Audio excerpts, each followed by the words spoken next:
লাঠি দরিয়ায় আঘাত করলে রাস্তা তৈরি হতো, আর যে লাঠি জমিনে ফেলে দিলে সাপ হতো।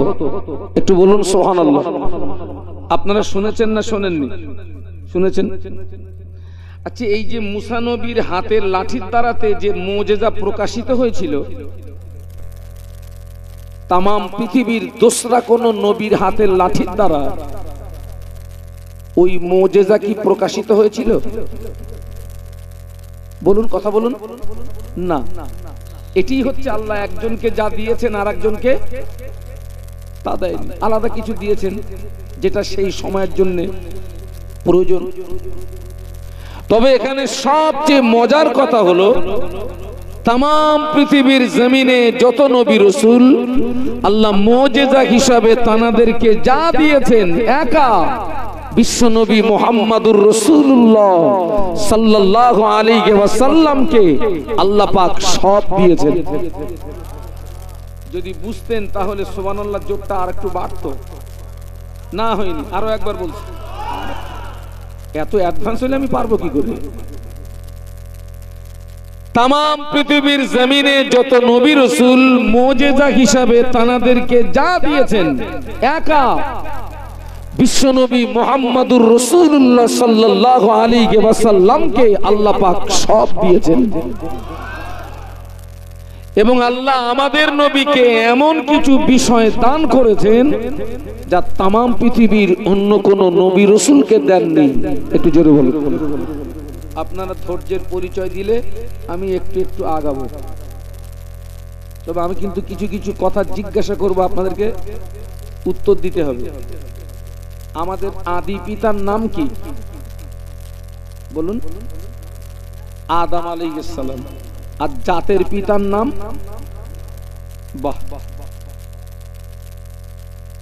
আল্লাহ পাক আদম আলাইহিস সালাতু ওয়াস সালামকে সৃষ্টি করবার পরে আদম আলাইহিস সালাম তখন জান্নাতে।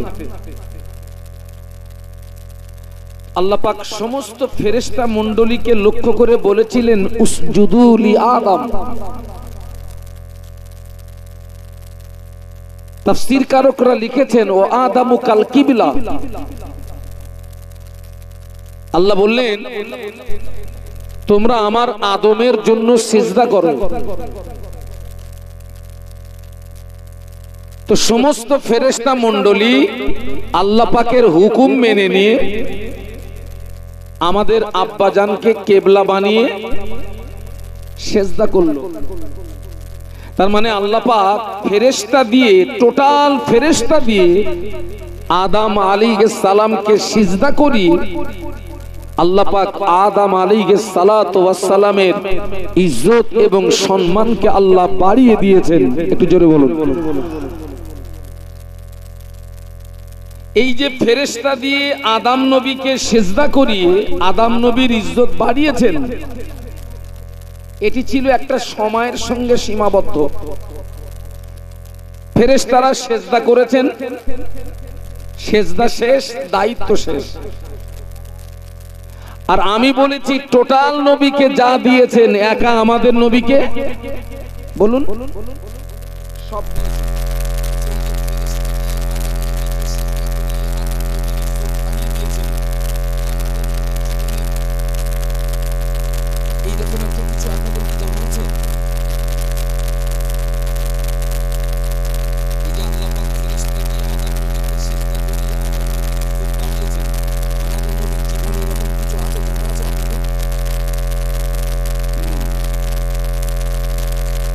ইমাম ফখরুদ্দিন রাজি রহমাতুল্লাহ আলাইহি ওনার লিখিত কিতাব, ওই কিতাবটির নাম হচ্ছে তাফসীরে কবির। কি নাম বলেছি? উনি এর সুন্দর কয়েকটা জবাব দিয়েছেন। আমি তার ভিতরে কয়েকটা জবাব আপনাদেরকে শোনাচ্ছি। নাম্বার 1, আল্লাহ পাক ফেরেশতা দিয়ে আদম আলাইহিস সালামকে সিজদা করিয়ে আল্লাহ পাক আদম নবীর ইজ্জত বাড়িয়ে দিয়েছেন। আর আমাদের নবী সম্পর্কে আল্লাহ পাক কোরআন শরীফ 22 পারা সূরা আহজাবের ভিতরে বললেন, ইন্নাল্লাহ ওয়া মালাইকাতুহু ইউসাল্লুনা আলান নবী ইয়া আইয়ুহাল্লাযীনা আমানু সাল্লু আলাইহি ওয়া সাল্লিমু তাসলিমা। একটু সবাই জবান খুলে বলুন আল্লাহু আকবার, আর একটু মহব্বতে বলুন। আচ্ছা, প্রত্যেকটা বক্তা স্টেজে ওয়াজ শুরু করার আগে কোরআনে যদি এই আয়াতটা বলে না, তাও কথা বলে না। সব বক্তারা বলে না। এর বাংলা মানে কি জানেন? আল্লাহ পাক বললেন ইন্নাল্লাহা ওয়া মালাইকাতুহু ইউসাল্লুনা আলান নবী, নিশ্চয়ই আল্লাহ পাক স্বয়ং আমাদের নবীর উপরে দরুদের নজরানা প্রেরণ করে। আর মহব্বতে বলুন স্বয়ং কে? শুধু তাই না, ওয়া মালাইকাতুহু ইউসাল্লুনা, যদি শাব্দিক অর্থের দিকে তাকানো হয়, এবং ফেরেশতারাও আমাদের নবীর উপরে দরুদ পড়ে। এই যারা আরবি সম্পর্কে যাদের জ্ঞান আছে, এই ইউসাল্লুনা এটা হচ্ছে ফেলে মোজারে, যেটা বর্তমান এবং ভবিষ্যতের মানে দেয়। এই যে ফেরেশতারা নবীর প্রতি দরুদ পড়ে, মিশকাত শরীফের একটা রিওয়ায়েতে এসেছে আল্লাহ পাক প্রতিদিন ৭০,০০০ ফেরেশতা নাজিল করেন। কত হাজার বলেছি? ৭০,০০০। এই ৭০,০০০ ফেরেশতা বিশ্ব নবীর মাজার মুকাদ্দাসের চারিপাশে ঘিরে দাঁড়িয়ে তাদের নূরের ডানাগুলো মেলে দিয়ে আমাদের নবীর উপরে দরুদ পড়ে। মহব্বতে বলতে পারলেন না? এই ফেরেশতাদের সময় হচ্ছে সকাল থেকে সন্ধ্যা। কতক্ষণ বলেছি? সন্ধ্যাবেলা এই ফেরেশতারা চলে যান, আল্লাহ আবার নতুন ৭০,০০০ ফেরেশতা পাঠান। এই ফেরেশতাদের টাইম হচ্ছে সন্ধ্যা থেকে সকাল। এই যে ফেরেশতারা চলে গেলেন, কিয়ামত পর্যন্ত নবীর মাজার মুকাদ্দাসের পাশে দাঁড়িয়ে আর দরুদ পড়ার সুযোগ। তার মানে হলো ফেরেশতারা যতদিন থাকবে ততদিন আমাদের নবীর উপরে দরুদ পড়তেই থাকবে। আরো জোরে বলুন।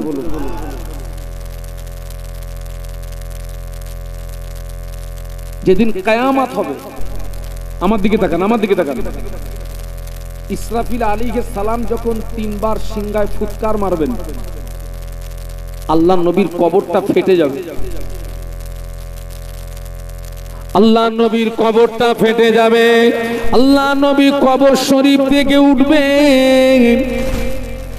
আল্লাহ নবী কবর শরীফ থেকে উঠে দেখবেন তখনও পর্যন্ত ফেরেশতারা আল্লাহর নবীর মাজার মুকাদ্দাসের চারিপাশে ঘিরে দাঁড়িয়ে তাদের নূরের ডানাগুলো মেলে দিয়ে আমাদের নবীর উপরে দরুদ পড়ছে।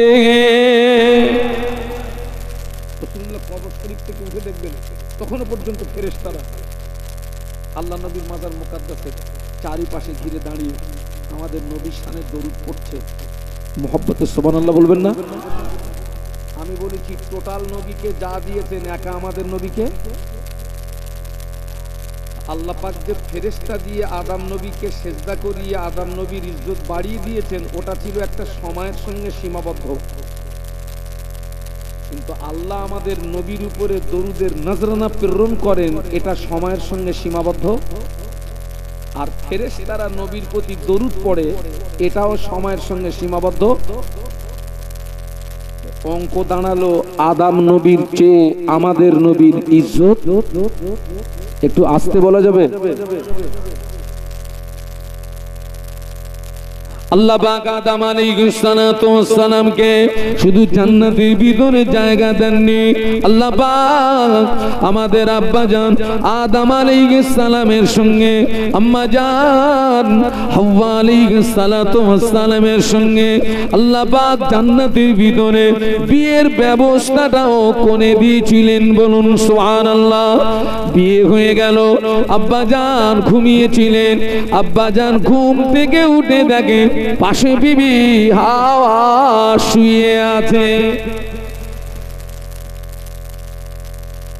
আমাদের আব্বা এবং আমাদের আম্মা জানের বিবাহ হয় কোথায়? দুনিয়ায় না জান্নাতে? কোথায় কোথায়? জান্নাতে। বিয়ের ব্যবস্থা করে কে? জবান খুলে বলুন। বিয়ে আলহামদুলিল্লাহ হয়ে গেছে, আব্বা জান ঘুমিয়েছিলেন, ঘুম থেকে উঠে দেখে তো পাশে বিবি হাওয়া শুয়ে আছে। আর স্বাভাবিকভাবে পুরুষ হিসাবে নারীর প্রতি একটা আকর্ষণ, একটা টান থাকে না? থাকে না? আব্বাজান আমাদের আম্মার দিকে হাত বাড়িয়েছেন, আব্বাজান আমাদের আম্মার দিকে হাত বাড়িয়েছেন। ওই সময় আম্মা জান বলেছিলেন,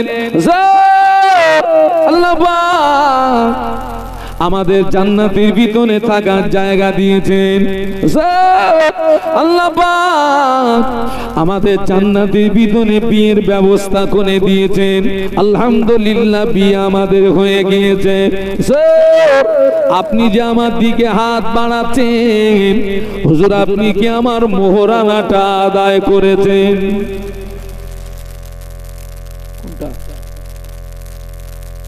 হাত তো বাড়াচ্ছেন, আপনি আমার মোহরানা আদায় করেছেন? এখনো পর্যন্ত অনেক জানাজার ময়দানে গিয়ে দেখেছি ইমাম সাহেব জানাজার নিয়ত করতেছে, পিছন থেকে একজন ছুটতেছে, হুজুর দাঁড়ান, হুজুর দাঁড়ান। তার মানে খবর কি বলেন দিন? এখনো পরিশোধ হয়নি। বাস্তব বলছি না বাস্তব বলছি? এরম আসামে যদি এই মাহফিলে কেউ থাকে, তার পায়ে ধরে বলছি, আল্লাহ এখন আপনাকে হায়াতে রেখেছেন, আপনার স্ত্রীর কাছে আপনি ঋণী। আগে আপনার স্ত্রীর ঋণটা পরিশোধ করুন। যদি মনে করুন আপনার স্ত্রীর আপনি মোহর ধার্য করেছেন 20,000 টাকা, আপনি যদি তাকে 100 টাকা দিয়ে, আপনার স্ত্রী যদি 100 টাকা নিয়ে সন্তুষ্ট হয়ে আপনাকে ঋণ থেকে মুক্তি দেয়, আপনি আল্লাহর দরবারে নাজাত পেয়ে যাবেন। কিন্তু কিয়ামতের ময়দানে এই ঋণ পরিশোধ কিন্তু মুখের কথায় হবে না, সেদিন বিনিময় হবে কিসের বলুন তো? বলুন, নেকি নেকি নেকি। সেদিন স্বামী স্ত্রীর পরিচয় থাকবে না। আবার তো দেখছি যাদের বিয়ে হয়নি, আমি তাদেরকে একটা সুপরামর্শ দিচ্ছি। অনেকে তো এখন দাম বাড়ানোর জন্য মোহর ধার্য করছে 5,75,642 টাকা 50 পয়সা। ও মাল দেবে বলে মনে হয়? আমি বলছি শরীয়তের নিম্ন সংখ্যা যেটা, সেটাই মোহর ধার্য করুন। আর বিবাহের মজলিসে উকিল মারফত আপনার স্ত্রী ঋণটা পরিশোধ করে দিয়ে তবে বাড়ি গিয়ে ওরে টাচ করবা, তার আগে করবা তো মরবা। আব্বাজান বলছে হুজুর, আম্মাজান বলছে হুজুর হাত তো বাড়াচ্ছেন, আমার মোহরানা। আচ্ছা আব্বাজানের কাছে টাকা আছে, সোনা রূপো, জান্নাতে যা কিছু নাজ নিয়ামত, একটারও মালিক আব্বা আদম না? আমি আল্লামা হুজুরের কিতাব থেকে ওয়াজ করছি। আব্বা জান আদম আলাইহিস সালাম ওই সময় আল্লাহ পাককে ডাক দিলেন, আল্লাহ পাক, আল্লাহ পাক তুমি আমাকে দয়া করে জান্নাতের ভিতরে জায়গা দিয়েছো, আল্লাহ পাক তুমি আমাকে দয়া করে জান্নাতের ভিতরে বিয়ের ব্যবস্থাটা করে দিয়েছো। আলহামদুলিল্লাহ বিয়ে আমার হয়ে গিয়েছে। আল্লাহ পাক আমার বিবি হাওয়া আমার কাছে মোহরানা চায়, আমি কি দিয়ে মোহরানা আদায় আদায় করব। আমার বলে তো কিছুই নাই, জান্নাতে যা কিছু নাজ নিয়ামত সব কিছুর মালিকানা তো আপনার আল্লাহ, আমার বলে তো কিছুই নাই। আল্লাহ আল্লাহ বলে, আদম ঠিকই বলেছো আদম, সত্য বলেছো আদম। ও আমার নবী আদম, আমি আল্লাহ পাক তোমাকে একটা রাস্তা বলে দিচ্ছি, তুমি জান্নাতের ভিতরে থেকে আমার আখিরি জামানার নবীর নামের উপরে 20 বার দরুদ শরীফ পড়ে না। আমি আল্লাহ পাক আমার হাবিবের উপরে পঠিত দরুদ তোমার পক্ষ থেকে তোমার বিবির মোহরানা বানিয়ে দেব।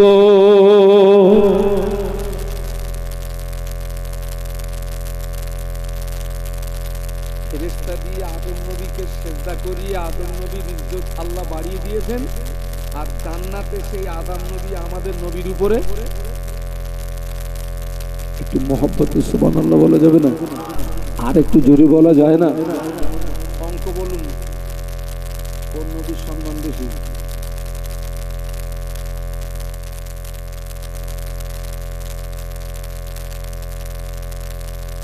আল্লাহ পাক আদম আলাইহিস সালামকে শুধু জান্নাতের ভিতরে জায়গা দেননি, আল্লাহ পাক জান্নাতের টোটাল জিনিসের নামগুলোকে শিখিয়ে দিয়েছিলেন। সুবহানাল্লাহ। আপনি কোরআন খুলুন, সূরা বাকারা। وعلم آدم الأسماء كلها ثم عرضهم على الملائكة فقال أنبئوني بأسماء هؤلاء إن كنتم صادقين। আর একটু জবান খুলে বলুন, আমার সামনে যেটা আছে এটার নাম কি? আল্লাহ বললেন, আদম এটার নাম এই। আর একটা জিনিস দেখি, আদম এটার নাম এই। এরকম একটা করে টোটাল জিনিসের নামগুলো আল্লাহ পাক আমাদের আব্বাকে শিখিয়ে দিয়েছেন। ওই জিনিসগুলো ফেরেশতাদের সামনে উপস্থাপন করে আল্লাহ বললেন, তোমরা যদি সত্যবাদী হও এই জিনিসের নামগুলো বলে দাও। আল্লাহ পাক আমাদের আব্বাজানকে শিখিয়ে দিয়েছেন, লেকিন ফেরেশতাদেরকে তো শিখিয়ে দেয়নি। ফেরেশতারা জবাব দিচ্ছে, قالوا سبحانك لا علم لنا إلا ما علمتنا إنك أنت العليم الحكيم। ফেরেশতারা আল্লাহ পাকের পবিত্রতা ঘোষণা করে বলে, আল্লাহ পাক এই জ্ঞান তো তুমি আমাদের দাওনি আল্লাহ, এই জ্ঞান তো আমাদের নাই আল্লাহ। ফেরেশতারা যখন জবাব দিতে অসমর্থ হয়ে গেল, আল্লাহ পাক আদম আলাইহিস সালামকে বললেন, আদম এই জিনিসের নামগুলো কি তুমি বলতে পারো? আদম আলাইহিস সালাম একটা একটা করে জিনিসের নামগুলো বলে দিলেন। তার মানে আল্লাহ পাক ফেরেশতাদের সামনে আদম আলাইহিস সালামকে দিয়ে জান্নাতের জিনিসের নামগুলোকে বলিয়ে নিয়ে আল্লাহ পাক আদম নবীর ইজ্জত বাড়িয়ে দিয়েছে। আর কোরআন শরীফ 27 পারা সূরা রহমান, আর রহমান আল্লামাল কুরআন খালাকাল ইনসানা আল্লামাহুল বায়ান। ও আমার ভাইরা, আল্লাহ পাক ফেরেশতাদের সামনে আদম নবীকে দিয়ে জান্নাতের জিনিসের নামগুলোকে বলিয়ে নিয়ে আদম নবীর ইজ্জত বাড়িয়ে দিয়েছেন। আর আমাদের নবীর উপরে আল্লাহ দয়া পরবশ হয়ে গোটা 30 পারা কোরআন আল্লাহ আমাদের নবীকে পড়িয়ে দিয়েছে। আরো জোরে বলুন, জান্নাতের জিনিসের নাম শিখিয়ে দেওয়ার তুলনায় কোরআন পড়িয়ে দেওয়ার মর্যাদা কম না বেশি? এ দেখেন, আমার দিকে তাকান, আমার দিকে তাকান। আল্লাহ অন্য অন্য নবীদেরকে যে মুজিজা দিয়েছেন, সবচেয়ে বেশি মুজিজা দিয়েছেন আমাদের নবীকে। একটু সুবহানাল্লাহ বলুন। আর অন্য নবীরা কবরে মুজিজা কোথায়? সারা জীবন অর্থনীতি মুজিজাও কবরে। সেই যে মুসা নবীর হাতের লাঠি দরিয়ায় মারলে কি হতো, আর জমিনে ফেলে দিলে সে আর হবে? মুসা নবী কবরে মুজেজা, কবরে ঈসা আলাইহিস সালামের মুজেজা ছিল। উনি হাজার হাজার বছর পুরাতন কবরের পাশে গিয়ে শুধু বলবেন কুম বিইজনিল্লাহ, হে আল্লাহর বান্দা আল্লাহর হুকুমে জিন্দা হয়ে যাবে, সঙ্গে সঙ্গে কবরবাসী জিন্দা হয়ে যেত। বলুন সুবহানাল্লাহ। সে নবী কবরে মুজেজা। ও আমার ভাইরা, সব নবী কবরে মুজিজা, কবরে আমাদের নবীর জীবনের শ্রেষ্ঠ মুজিজা হলো কোরআন শরীফ। আমাদের নবী কবরে নবীর মুজিজা জিন্দা, কিয়ামত পর্যন্ত জিন্দা থাকবে। আরো জোরে বলুন। কোরআন শরীফ হচ্ছে নবীর জীবনের শ্রেষ্ঠ মুজিজা। মুজিজা বলেছি, শ্রেষ্ঠ মুজিজা।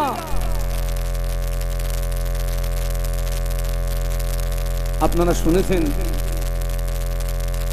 এক সময় কিছু মানুষ মদিনার জমিনে গিয়ে মাটি খুঁড়ে সুড়ঙ্গ কেটে আমাদের নবীকে তুলে আনতে গেছিল না? তারা ওরা ইহুদি। ওরা আমাদের বন্ধু না আমাদের দুশমন? আল্লাহ কোরআনে বলেছেন, ইয়া আইয়ুহাল্লাযীনা আমানু লা তাত্তাখিযুল ইয়াহুদা ওয়ান নাসারা আউলিয়া। আল্লাহ বললেন, হে বিশ্বের ইমানদার সম্প্রদায়, খবরদার তোরা যেন ইহুদি নাসারাদের সঙ্গে বন্ধুত্ব স্থাপন করবি না। পরেই বলেছেন ওরা একে অপরের বন্ধু। ওরা একে অপরের কি? আজকের এক বছরের কাছাকাছি ইসরায়েল ভার্সেস ফিলিস্তিনের যে যুদ্ধ হচ্ছে, এই ইসরায়েল কারা? ইসরায়েল হচ্ছে একটি ইহুদি রাষ্ট্র। ইসরায়েল হচ্ছে একটি পিতৃহীন অবৈধ রাষ্ট্র। যে ইসরায়েল এক বছরের কাছাকাছি গাজার মাটিতে হাজার হাজার নারী পুরুষকে তারা শহীদ করে দিয়েছে। গোলাপ ফুলের মতো নিষ্পাপ মাসুম বাচ্চাগুলোকে শহীদ করে দিয়েছে। তবে ফিলিস্তিনের নারী পুরুষ নির্বিশেষে তারা বাচ্চাকে বিলিয়ে দিয়েছে, স্বামী বিলিয়ে দিয়েছে, সন্তান দিয়ে দিয়েছে, কিন্তু তারা মূল্যবান ঈমান বিলিয়ে দেয়নি। একটু জোরে বলুন, আরো জোরে বলুন। ঈমান তারা বিলিয়ে দেয়নি। আমি দোয়া করি তাদের জন্য, হামাস যোদ্ধাদের জন্য আমার অন্তর থেকে দোয়া, আল্লাহ পাক যেন হামাস যোদ্ধাদের হাতে আল্লাহ জয়ের ঝান্ডা তুলে দেন। বলুন আল্লাহুম্মা আমিন। কারণ এরা ন্যায়ের পক্ষে। আর ওরা, আল্লাহ রাসূল বলেছেন, আমার সম্পদ যদি কেউ ছিনিয়ে নেয় আর সেই সম্পদকে হেফাজত করতে গিয়ে যদি আমার জীবন চলে যায়, রাসূল বলেছেন ওই ব্যক্তিটার মওত হবে শাহাদাতের মওত। একটু জোরে বলুন, আরো জোরে বলুন। আজকের তামাম পৃথিবীর জমিনে আপনারা দেখেন না, মাঝে মাঝে কিছু কিছু কিছু পিতৃহীন অবৈধ সন্তান কোরআনকে পদদলিত করছে। আপনারা দেখেন না? কারা এরা? এরা কারা?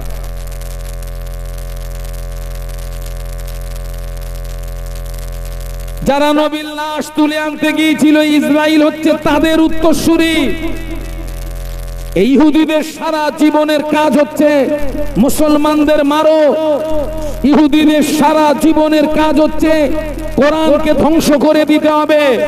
ইহুদিদের সারা জীবনের কাজ হচ্ছে মসজিদ গুড়িয়ে দাও, মাদ্রাসা উড়িয়ে দাও। আল্লাহ পাক আমাদের নবীকে হেফাজত করেছেন। সুবহানাল্লাহ বলুন, আরো জোরে বলুন। ওরা আমাদের নবীকে আনতে একটু মহব্বতে সুবহানাল্লাহ বলবেন না? ও শয়তানগুলো যখন ধরা পড়লো, ওরা বিবৃতি দিল, আল্লাহ নবী পর্যন্ত যেতে ওরা যেভাবে মাটি খুঁড়ছিল আর এক সপ্তাহ বাকি ছিল, আর এক সপ্তাহ মাটি খুঁড়তে পারলে ওরা বিশ্ব নবী পর্যন্ত। কিন্তু ধরা পড়ার পরে তারা বিবৃতি দিচ্ছে যে আমরা যখন এক সপ্তাহের কাজ বাকি, তখন দেখছি মাটির নিচে যেন কিয়ামত শুরু হয়ে গেছে, জমিন থরথর করে কাঁপছে।